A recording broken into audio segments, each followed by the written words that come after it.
नमस्कार। जब भगवान नीलकंठ वर्णी का जन्म नहीं हुआ था तो उससे पहले मोक्ष कैसे होता था? ही।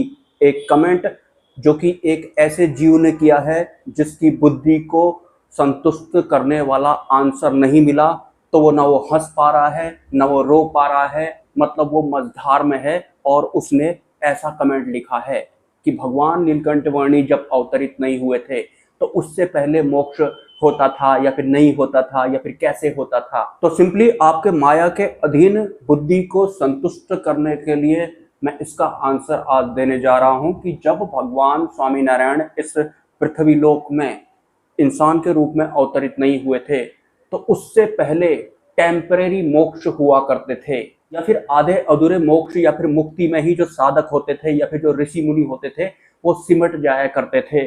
फिर जिस भी देवी देवता की वो भक्तियां किया करते थे वो उनके लोक के वासी हो जाया करते थे और कुछ समय बाद वो रिटर्न इसी पृथ्वी लोक में आया करते थे, क्योंकि जो पूर्ण मोक्ष होता है वो सिर्फ परब्रह्म परमात्मा ही दे सकते हैं। जो परब्रह्म परमात्मा की भक्ति करेगा उसे ही परब्रह्म परमात्मा का सानिध्य या फिर उनका लोक प्राप्त होता है। अगर परब्रह्म परमात्मा ने इंसान के रूप में अवतार नहीं लिया है और हम इंसानों के लिए अंतिम गुरु की व्यवस्था नहीं की है तो उससे पहले के जितने भी मोक्ष या फिर मुक्तियां हुआ करती थी वो टेम्परेरी हुआ करती थी या फिर वो सेकंड हैंड हुआ करती थी। भगवान स्वामीनारायण से पहले भी जितने भी सिद्ध पुरुष या फिर बुद्ध पुरुष रहे थे उन सभी की वास्तविक मुक्ति को भी भगवान स्वामीनारायण ने अवतरित होने के बाद ही प्रशस्त किया था, मतलब उससे पहले उनको पूर्ण मोक्ष नहीं मिला था, क्योंकि उनके वक्त परब्रह्म परमात्मा इंसानी रूप में इस धराधाम पर इस पृथ्वी लोक में अवतरित नहीं हुए थे। जैसा कि आपको पता है जो भगवान स्वामीनारायण है वो 250 वर्ष पूर्व ही इस पृथ्वी लोक में अवतरित हुए थे और अवतरित होने के बाद उन्होंने हम इंसानों की जो वास्तविक मुक्ति होती है उसका A to Z मार्ग प्रशस्त किया था। तो सिंपली उनसे पहले के जो मोक्ष वगैरह हुआ करते थे वो टेम्परेरी हुआ करते थे, वो परमानेंट या फिर पूर्ण नहीं हुआ करते थे, क्योंकि परब्रह्म परमात्मा अवतरित नहीं हुए थे।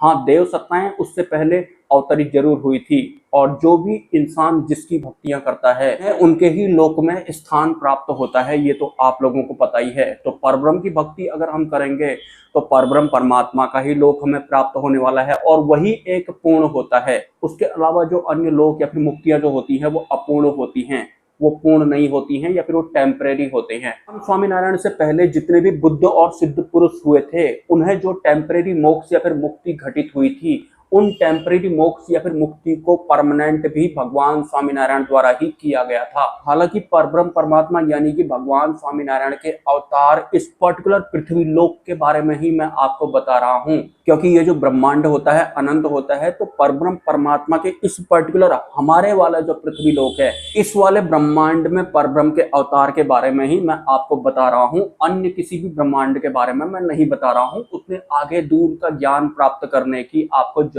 अभी है भी नहीं। मतलब जब तक परब्रह्म परमात्मा खुद अवतरित नहीं हो जाते तब तक इंसानों की वास्तविक मुक्ति का मार्ग भी प्रशस्त नहीं होता है। उनके लिए इंसानों को एक जीवित गुरु की जरूरत भी पड़ती है। तो भगवान स्वामीनारायण जब अवतरित हुए थे तो अपने साथ में वो एक अंतिम गुरु भी साथ में लेकर के आए थे, जो परंपरा आज तक चली आ रही है और जो ये स्वामी नारायण नाम है और जो ये स्वामी नारायण नाम या फिर वर्ड या फिर मंत्र आपको सुनने को या फिर देखने को मिलता है। स्वामी का मतलब होता है ब्रह्म रूप और नारायण का मतलब होता है परब्रह्म, मतलब ब्रह्म और परब्रह्म एक हो रहे हैं, इनका ये मतलब होता है। और वही हम इंसानों का इस पृथ्वी लोक में इस शरीर के रूप में जन्म लेने का संकल्प या फिर मकसद या फिर ध्येय भी होता है कि हमें ब्रह्म रूप होना है, उसके बाद परब्रह्म की भक्ति करनी है। तो काफी कुछ वास्तविक अर्थ होते हैं स्वामी नारायण के। स्वामी नारायण जो नाम है वो गुरु शिष्य परंपरा का भी सूचक है, वो ब्रह्म और परब्रह्म के एकाकार होने का भी सूचक है। और सरल अगर मैं इसे करना चाहूं तो भगवान स्वामीनारायण के अवतार लेने से पहले जितने भी देवी देवता हुए थे उनमें से किसी भी देवी देवता ने इसलिए अवतार नहीं लिया था इंसानों को समझाने के लिए या फिर सिखाने के लिए कि इंसानों की वास्तविक मुक्ति कैसे होगी। कोई देवता युग परिवर्तन करने आए थे, कोई किसी नई सभ्यता की शुरुआत करने आए थे, कोई किसी राक्षस का वध करने आए थे, लेकिन मुक्ति कैसे मिलेगी इंसानों को ये बताने के लिए कोई नहीं आए थे, क्योंकि वास्तविक मुक्ति उनके दायरे में थी भी नहीं। वास्तविक मुक्ति तो सिर्फ परब्रह्म परमात्मा के ही दायरे में होती है। तो जब परब्रह्म परमात्मा ने 250 साल पहले इस पृथ्वी लोक में अवतार लिया था। तब से ही इंसानों की वास्तविक मुक्ति का मार्ग भी प्रशस्त हुआ है। उससे पहले जो भी मुक्तियां थी वो टेम्परेरी थी, वो सेकंड हैंड थी या फिर वो पूर्ण नहीं थी। उन सबको रिटर्न का टिकट मिला था, जिन्हें कि भगवान स्वामीनारायण द्वारा स्टैंप लगाने के बाद आगे को सर्टिफाइड करके उन्हें परमानेंट मुक्ति में कन्वर्ट किया गया था। ये एक वास्तविक सत्य है। 250 साल पहले इंसानों की मुक्ति कैसे होती थी या फिर जिस भी तरह के आपके बौद्धिक बल के सवाल वगैरह आते हैं, इसके लिए वास्तव में जो परब्रह्म परमात्मा होते हैं वो सतरज और तमोगुण के पार होते हैं, वो माया के पार होते हैं। ना वो किसी युग को परिवर्तन करने के लिए अवतार लेते हैं, ना किसी राक्षस का वध करने के लिए वो अवतार लेते हैं, ना वो किसी नई सभ्यता की शुरुआत करने के लिए अवतार लेते हैं। परब्रह्म परमात्मा जैसे होते हैं वैसा होना ही इंसानों की मुक्ति होती है। सिंपली वो माया पार होते हैं, वो सतरज और तमोगुण के पार होते हैं, और ठीक उनके ही जैसे अंतिम गुरु भी होते हैं, जिनको कि भगवान स्वामीनारायण अपने साथ में लेकर के आए थे। तो अब आपको ये वास्तविक मुक्ति मोक्ष क्या होता है, इसका जो पूरा का पूरा जो सब्जेक्ट है या फिर जो ये विषय है पूरा, ये अब आपको साफ साफ समझ में आ गया होगा कि मुक्ति आखिर होती क्या है। सतरज और तमोगुण के पार होना है, अग्नि जल वायु पृथ्वी आकाश के भी पार होना है। मतलब अगर हमारी इनमें ही आसक्ति होती है, मायावार वाले जितने भी तत्व होते हैं, जैसे कि जीव ईश्वर माया से पहले पहले वाले, उनका काम आसान हो जाता है। मतलब जीव को बड़ी आसानी से अपने गिरफ्त में वो ले लेते हैं, यही उनका काम भी होता है। लेकिन परब्रह्म का काम ये नहीं होता है।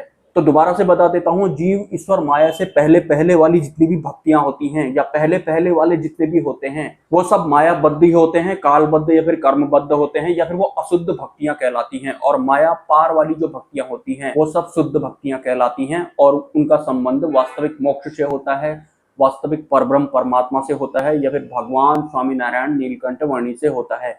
नमस्कार।